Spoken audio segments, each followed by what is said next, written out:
Assalamualaikum warahmatullahi wabarakatuh. Halo teman-teman, di video ini kalian akan belajar mengenai pendidikan agama Islam. Bab 4, yaitu asuransi, bank, dan koperasi syariah untuk perekonomian umat dan bisnis yang maslahah. Harapannya, teman-teman bisa lebih mengetahui tentang asuransi syariah, bank syariah, dan koperasi syariah, serta kalian dapat menguasai dan menerapkannya di kehidupan sehari-hari. Sebelumnya, perkenalkan, kita dari kelas 10 E1 SMA Negeri 3 Sidoarjo. Pertama, apa itu asuransi syariah? Berdasarkan pada UU nomor 40 tahun 2014 tentang perasuransian, asuransi merupakan perjanjian antara dua belah pihak, yaitu pemegang polis dan perusahaan asuransi, yang kegunaannya adalah untuk memberikan kompensasi kepada pemegang polis karena kerusakan, kerugian, kehilangan keuntungan, biaya yang timbul, dan tanggung jawab hukum kepada pihak ketiga. Adapun yang dimaksud dengan asuransi syariah atau juga dikenal dengan asuransi takaful, yaitu berasal dari bahasa Arab kata dasar yatakaful, kafula, takafala, yang artinya saling menanggung atau menanggung bersama. Menurut istilah asuransi syariah atau takaful adalah pengaturan risiko yang memenuhi ketentuan syariah, tolong-menolong atau simbiosis mutualisme yang melibatkan peserta asuransi dan pengelola serta berdasarkan pada ketentuan Al-Quran dan Sunnah. Sedangkan asuransi syariah menurut Undang-Undang Nomor 40 Tahun 2014 ini adalah kumpulan perjanjian antara pemegang polis dengan perusahaan asuransi syariah dalam rangka pengelola kontribusi berdasarkan prinsip syariah guna saling tolong-menolong dan melindungi. Adapun unsur-unsur yang terdapat dalam asuransi yaitu pertama, pihak tertanggung, dua, pihak penanggung, tiga, akad atau perjanjian asuransi, empat, pembayaran iuran atau premi, lima, kerugian, kerusakan, atau kehilangan yang diderita tertanggung, enam, peristiwa yang tidak bisa diprediksi. Yang kedua, dasar hukum, yakni yang terdapat pada surat Al-Maidah ayat kedua, yang dimana dianjurkan tolong-menolong dalam kebaikan dan takwa.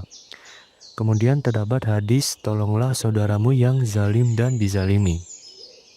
Kemudian yang ketiga, dasar hukum menurut para fuqaha. Ulama kontemporer membolehkan asuransi syariah karena bentuknya tolong-menolong atau ta'awun.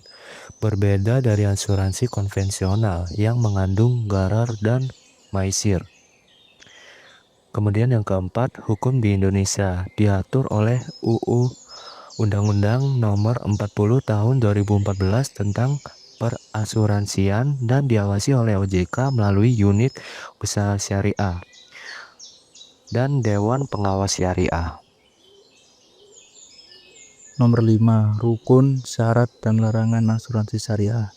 Rukun, akad peserta perusahaan. Syarat, kesepakatan tanpa paksaan objek yang jelas.